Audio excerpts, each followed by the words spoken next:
오늘 본문의 스토리를 이끌어가는 사람은 아직은 말씀을 받아들일 준비가 되어 있지 않은 사람입니다. 형식적으로는 준비가 되어 있을지 모릅니다. 그 형식적으로는 말씀을 받아들일 준비가 되어 있을지는 모르지만 마음적으로는 아니다. 그런 뜻입니다. 우리도 비슷하거든요. 형식적으로는 준비가 되어 있지만 마음으로는 준비가 되어 있지 않은 그런 상태가 있을 수 있습니다. 이 사람은 부자입니다. 부자. 22절 말씀을 보면 그 청년이 재물이 많다 이렇게 말했습니다. 그런데 누가복음 18장 23절을 보면 그 사람이 큰 부자이므로 이렇게 말하고 있습니다. 이 사람은 청년인데 우리가 생각하는 것 이상으로 큰 부자입니다. 가진 소유가 굉장히 많다 이런 뜻이죠. 그런데 그가 가지고 있는 소유가 그를 구원으로 이끌어 나가는 데는 방해가 됐습니다. 지금 당장 그가 가지고 있는 소유가 그 사람에게는 기쁨이 되고 만족이 될지는 모르겠습니다. 그런데 영원한 생명과 관련해서는 소유가 자기에게 불행이 된 아주 대표적인 사례입니다.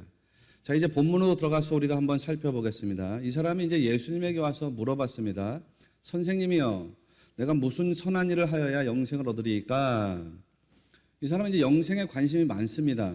마태복음에서는 청년이라고 했고 누가복음에서는 관리라고 했습니다. 그러니까 젊은 관원이다. 이렇게 이제 우리가 추론할 수 있는 거죠.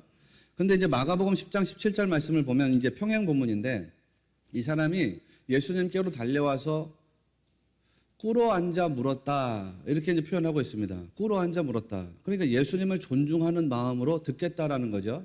또 한편으로 보면 간절한 마음으로 들었다라는 뜻입니다. 그러니까 형식적으로는 말씀을 들을 준비가 돼 있어요.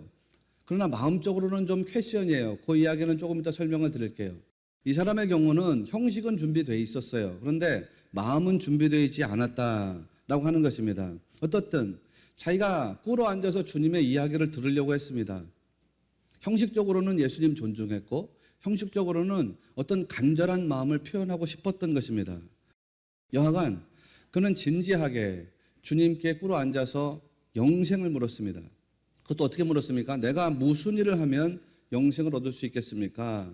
어떤 선한 일을 하면 영생을 얻을 수 있겠습니까? 이렇게 물었어요. 그런데 예수님의 대답이 참 미묘합니다. 17절 말씀을 보면 예수께서 이르시되 어찌하여 선한 일을 내게 묻느냐? 선한 이는 오직 한 분이시니라. 내가 생명에 들어가려면 계명들을 지키라. 이렇게 말씀하고 있습니다. 여러분, 우리가 이제 이 17절 말씀의 의미를 먼저 이해해야 됩니다. 이 17절 말씀을 이해해야지 오늘 우리가 읽은 본문 말씀이 관통이 됩니다. 자, 지금 예수님께서 말씀하시는 것이 굉장히 중요한 기준인데, 기준이라고 말씀드렸습니다. 예수님은 이 선이라고 하는 기준이 사람으로서 가질 수 없다. 즉, 다르게 말하면 사람이 선과 악의 기준이 될 수 없다. 그 이야기를 지금 하신 겁니다. 그것도 굉장히 단호하게 말씀하셨습니다. 세상에서 선하신 분은 오직 한 분뿐이래요. 세상에서 오직 누구만이 선하시다는 거예요? 하나님. 그렇습니다. 하나님만이 선하답니다. 그러니까 이 선의 기준은 사람이 아니라 하나님이라는 것입니다. 하나님, 이 하나님이 선의 기준이래요. 그런데 하나님은 선이긴 선인데 절대선이시잖아요. 절대선. 하나님이 절대선의 기준에다가 나를 갖다 비추면 어떻게 되겠습니까? 하나님이 선의 기준이래요. 사람이 기준이 아닙니다. 우리 살아가는 이 세상의 법이 기준이 아닙니다. 절대선이신 하나님이 선의 기준이랍니다.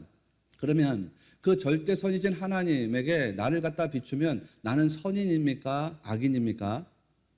나는 착한 사람입니까? 죄된 사람입니까? 그렇죠. 절대선이 기준인데 이 절대선이신 하나님의 기준에 나를 비춰보면 나는 선인이 될 수가 없어요. 나는 의인이 될 수가 없어요. 나는 죄인이고 나는 악인이 되는 것이죠. 하나님의 기준이기 때문에 하나님 앞에서는 선한 사람, 착한 사람 아무도 없습니다. 절대선이신 하나님을 기준으로 보면 온전한 사람은 아무도 없습니다. 왜? 누구도 죄에서 자유하지 않기 때문이죠. 모든 사람이 죄인이기 때문입니다. 그러니까 우리가 뭐 착하고 선해서 무슨 의인이 된 건 아닙니다. 우리는 다 질그릇같이 연약한 존재 아닙니까? 그런데 우리 안에 누가 있다는 거예요? 우리 안에. 여러분 안에 누가 계신 것입니까? 사도 바울이 고린도후서 4장 7절에서 이렇게 말했습니다. 우리가 이 보배를 질그릇에 가졌으니 이는 심히 큰 능력은 하나님께 있고 우리에게 있지 아니함을 알게 하려 함이라. 우리가 질그릇같이 연약한 존재인데 우리 안에 보배가 있대요. 보배로운 예수님이 있다는 거죠. 그래서 존재감이 달라진다는 거 아닙니까? 우리는 다 저나 여러분 똑같습니다. 흙으로 지어진 존재들 아닙니까? 뭐 흙이 아니라 창세기적으로 표현하면 아담아 민 아파르죠. 아파르는 먼지잖아요. 티끌이잖아요. 우리가 먼지로 티끌로 아담이 어떻게 지어졌느냐? 아파르로 됐다는 거 아닙니까? 먼지로 티끌로 지어진 존재. 우리는 진짜 한없이 보잘것없는 연약한 존재인데 여러분이나 저 안에 예수 그리스도가 계시다는 거 아닙니까? 그래서 여러분이 보배로운 존재입니다. 여러분이 예수님 안에 있으니까 여러분이 영생인 것이고 여러분이 축복인 것이고 여러분이 보배인 것입니다. 예수님 의지하는 것 말고는 결국에는 실패로 갈 수밖에 없다는 것. 그것이 진리라는 것. 이거를 확실하게 믿는 사람이 되어야 됩니다. 그래서 거듭 말씀드리지만 예수님을 의지하는 신앙, 그게 여러분 안에 딱 세워져야 됩니다.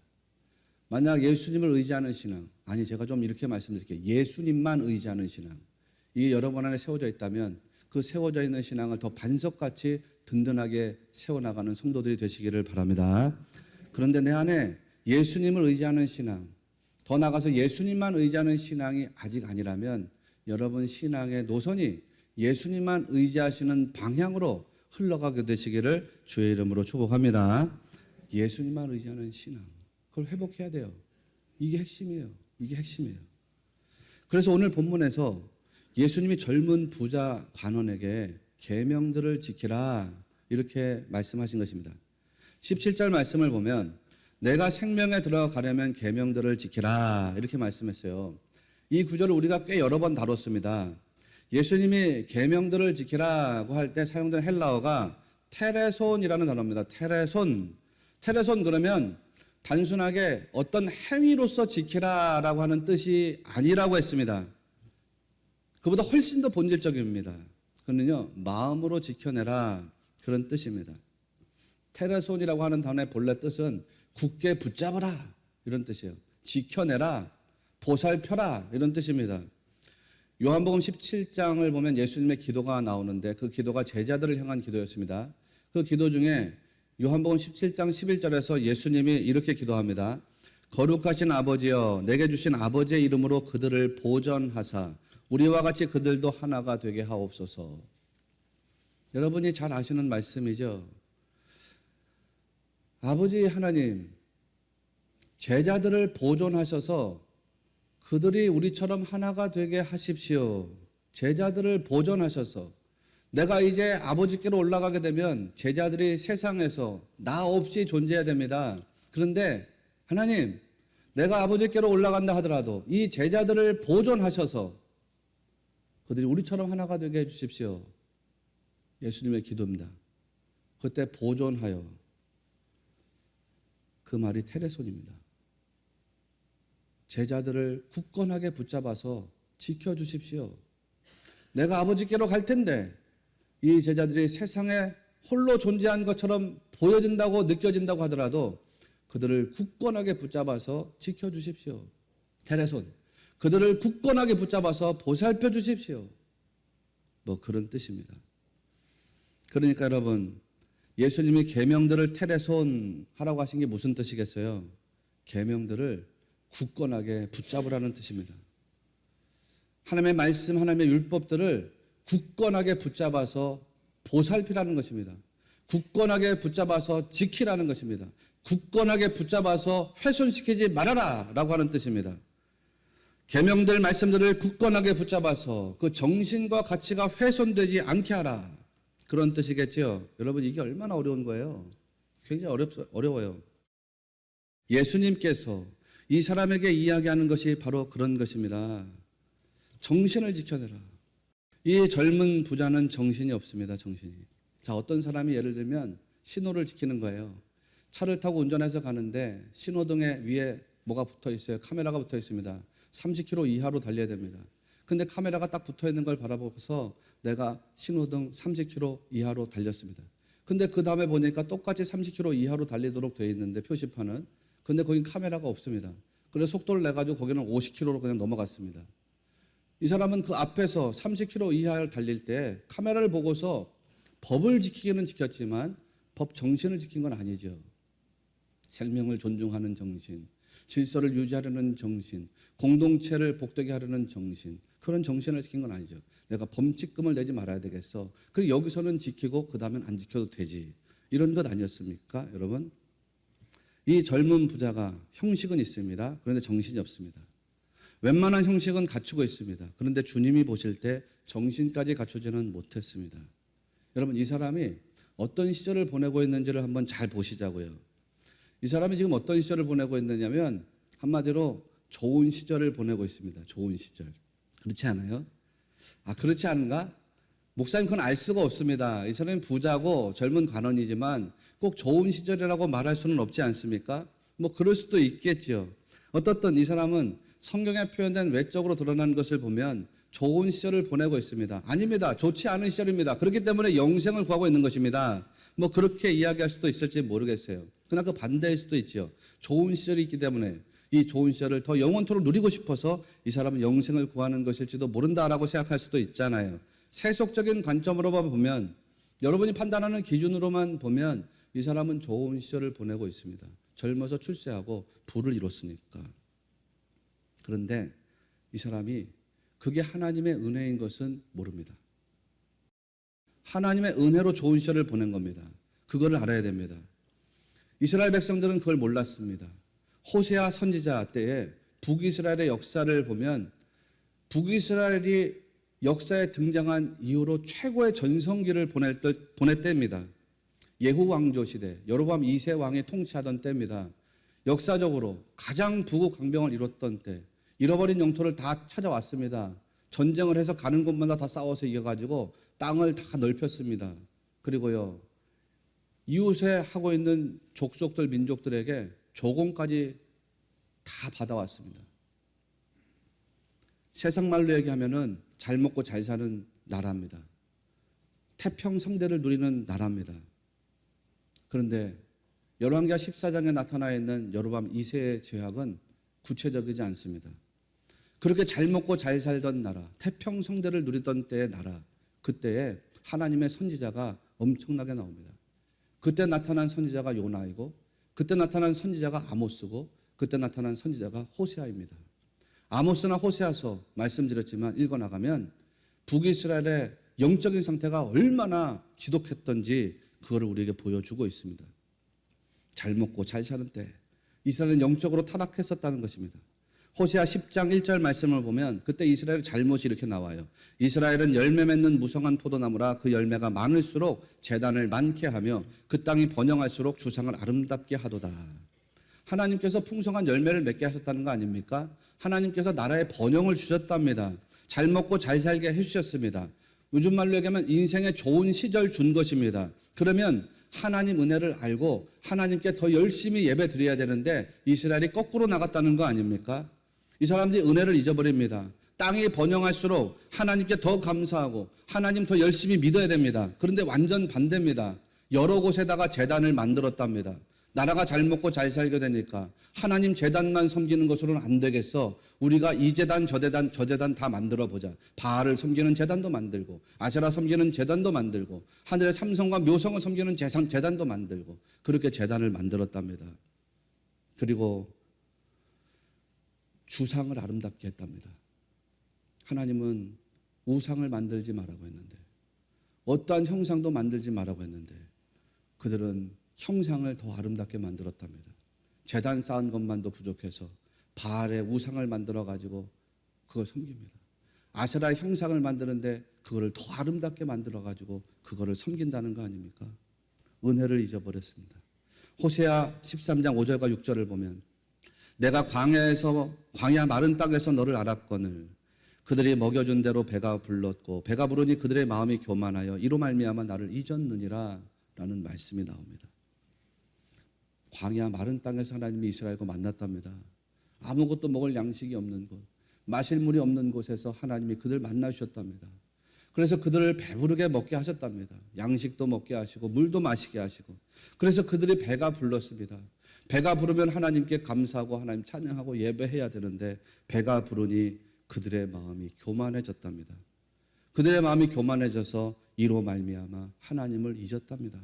여러분, 하나님 마음이 얼마나 아프셨겠어요. 좋은 시절에 주님이 주신 은혜를 북이스라엘 사람들이 다 잊어버렸습니다. 지금도 여전히 좋은 시절을 보내고 있는데 그게 주님 은혜로 보내고 있는 것인 줄을 잊어버렸습니다. 여러분, 좋은 시절을 너무 그리워하지 마십시오. 그 좋은 시절에 여러분에게 역사하셨던 하나님을 그리워하십시오. 좋은 시절 너무 찾지 마십시오. 그 좋은 시절에 여러분 인생에 개입하셨던 그 하나님을 더욱 찾으십시오.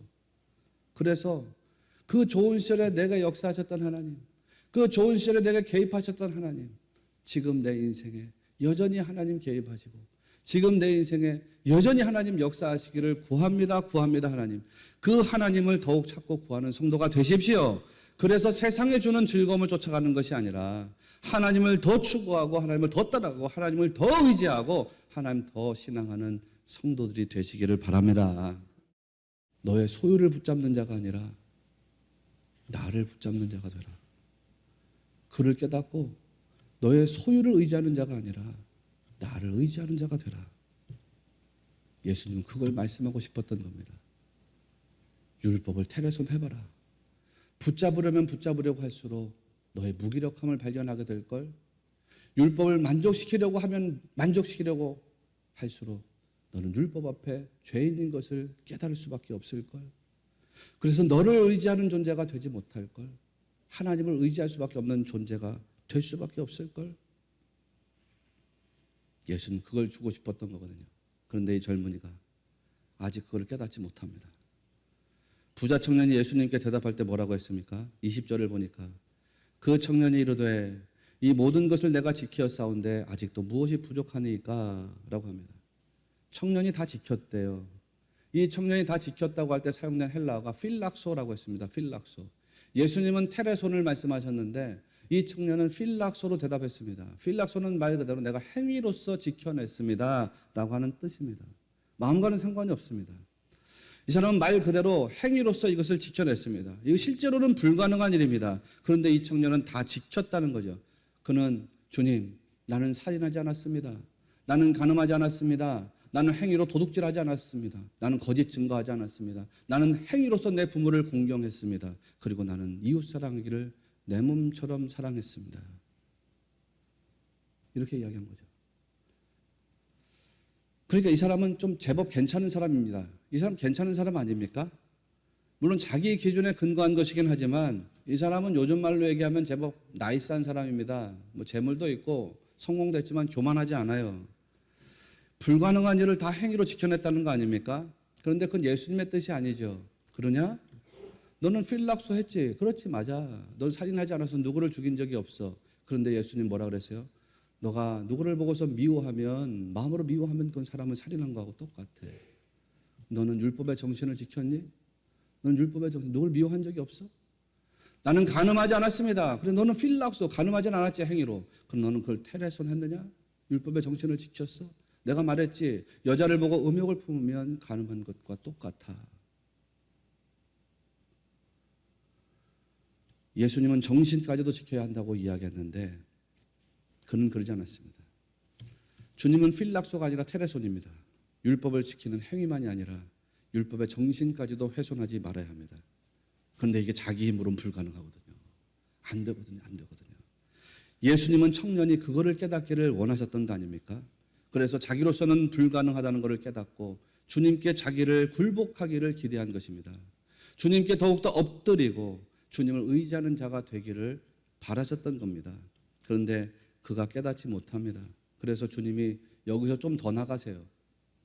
21절을 보면 가지고 있는 소유를 다 팔아서, 아니 마태복음식으로 얘기하죠. 21절을 보면 가지고 있는 소유를 팔아서 가난한 자들에게 주고 주님을 따르라 이렇게 말했습니다. 그러니까 이 사람이 재물이 많아서 근심하면서 떠나갔대요. 여러분, 이 대목을 읽을 때에 여러분은 어떻습니까? 마음이 편안하신가요? 불편하신가요? 나는 이 대목을 읽을 때에 처음에는 불편했습니다. 내가 영적으로 미성숙할 때는 이 구절이 상당히 불편했습니다. 마가복음 10장 21절을 보면 이렇게 되어 있거든요. 내게 있는 것을 다 팔아 가난한 자들에게 주라. 다 팔아서 주래요. 다 팔아서. 주님이 정말 영혼을 사랑하신다면 이 사람이 주님 떠나게 하면 안 되는 거 아닙니까? 주님이 정말 영혼을 사랑하신다면 이 사람한테 너 소유를 다 팔아라. 가난한 자들에게 다 나눠주고 나를 따라와라. 이렇게 말하면 안 되는 거 아닙니까? 그것 때문에 이 사람이 주님을 떠나게 만들면 안 되는 거 아닙니까? 왜 주님이 이렇게 단호하게 말씀하셨을까? 난 너무 불편했어요. 나 지금 좀 적당히 나눠주고 나중에 조금씩 나눠주는 걸 늘려가자. 그러면 안 됩니까? 왜 이렇게 단호하게 말씀하셨을까? 기억하시는가요? 예수님은요, 이 사람의 정체를 알고 있었기 때문입니다. 마가복음 10장 24절을 보면 이렇게 되어 있습니다. 예수께서 다시 대답하여 이르시되 얘들아 하나님의 나라에 들어가기가 얼마나 어려운지. 그러면서 그 뒤에 낙타가 바늘길을 통과하는 것보다 더 어렵다. 이렇게 표현했습니다. 마가복음 10장 24절을 제가 다시 읽어드리면 예수께서 다시 대답하여 이르시되 얘들아 하나님의 나라에 들어가기가 얼마나 어려운지. 이렇게 표현되어 있습니다. 기억하시는가요? 24절 이 말씀이 표준 원문에는 있는데 우리말 성경에는 번역되지 않은 구절이 있다고 했습니다. 우리말 성경은 UBS 헬라어 원문을 번역해 놨기 때문입니다. NIV 성경도 마찬가지. 그래서 NIV 성경이나 우리말 성경에는 번역되지 않은 글귀가 있습니다. UBS, 즉 United Bible Societies, 세계 성서 공회에서 인준한 헬라어 원문을 우리가 번역해 놨기 때문에 없습니다. 그런데 표준 원문에는 그 구절이 표현되어 있다고 그랬지요. 어느 것이 진짜 예수님 말씀인지는 모르겠지만 표준 원문을 번역한 킹 제임스 버전으로 읽으면 생략된 구절이 나온다고 했습니다. 킹 제임스 버전에 이렇게 되어 있습니다. 헬라어로 좀 어려운 표현이지만 투스 페포이도타스 에피토이스 크레마신 되어 있어요. 영어로는 them that trust in riches, 부를 신뢰하는 자들 이란 뜻 아닙니까?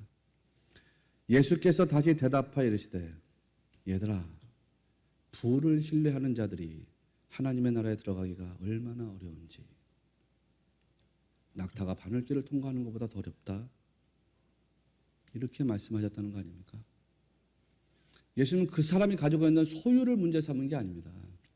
그 사람이 부자이기 때문에 천국 들어가기가 어려워 라고 말한 게 아니에요. 그러면 여러분 중에도 들어가지 못할 분이 있어요. 예수님은 소유를 문제 삼은 게 아닙니다. 기억하셔야 됩니다. 오해하면 안 됩니다. 주님은 소유를 문제 삼은 것이 아니라 누구를 의지하느냐를 문제 삼은 것입니다.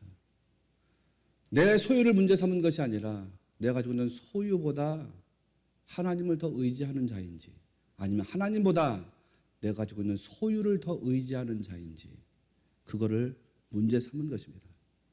예수님이 이렇게 단호하게 말씀하셨던 이유가 여러분 보이시는가요? 난 이게 여러분에게 보여지게 되시기를 바랍니다. 오늘 말씀의 핵심은 소유의 문제가 아닙니다. 신앙의 문제입니다. 의존의 문제입니다. 신뢰의 문제입니다. 의지의 문제입니다. 여러분이 세상을 살면서 재산을 무엇이든지 소유할 수가 있습니다. 재물을 소유할 수 있습니다. 지식도 스펙도 가질 수 있습니다. 권력도 가질 수 있습니다. 그 소유를 가지면 안 된다는 것이 아닙니다. 그 소유를 의지하면 안 된다는 말씀인 것입니다. 주님께 자기를 드리라는 뜻입니다. 주님을 신뢰하고 주님께 자기를 맡겨드리라는 것입니다. 그런데 그는 자기를 맡기지도 못하고 자기를 드리지도 못했지요. 여러분, 하나님이 여러분에게 원하시는 것은 맡기는 신앙입니다. 드리는 신앙입니다. 주님을 믿고 의지하는 것. 그런 사람이 주님께 맡길 수 있거든요. 주님 믿고 의지하는 것. 그런 사람이 주님께 자기를 드릴 수 있거든요. 그러니까 주님을 절대적으로 의존하고 의지하면서 자기를 주님께 맡겨드리는 사람 되라는 것입니다. 거기에 주님이 역사하시겠다는 거거든요. 우리 주님이 원하시는 게 뭔지를 오늘 확실히 알고 가십시오. 주님만 의지하는 신앙. 그래서 주님께 여러분 자신을 맡기고 드리는 신앙. 그걸 원하신다는 거 아닙니까? 지금도 마찬가지입니다. 주님께 여러분의 삶을 맡기고 주님께 자기를 드려보십시오. 핵심은 그거거든요. 주님 의지하면서 주님께 맡기는 거. 그래서 주님이 쓰시도록 나를 올려드리는 거 아닙니까? 바울이 로마서에서 말했잖아요. 불의의 무기로 죄에게 자기를 드리지 말고 의의 무기로 하나님께 자기를 드려라. 여러분, 드리라는 거 아닙니까? 믿고 맡기고 드리라는 거 아닙니까? 주님은 그런 믿음 원하시거든요. 주님께 절대적으로 의존하는 믿음, 나를 맡기는 신앙, 그래서 나를 드리는 신앙으로 나아가기를 원하신다는 거 아닙니까? 그런 신앙하는 사람을 주님이 붙잡고 끝까지 인도해 나가신다는 것을 여러분 꼭 믿으시기를 바랍니다.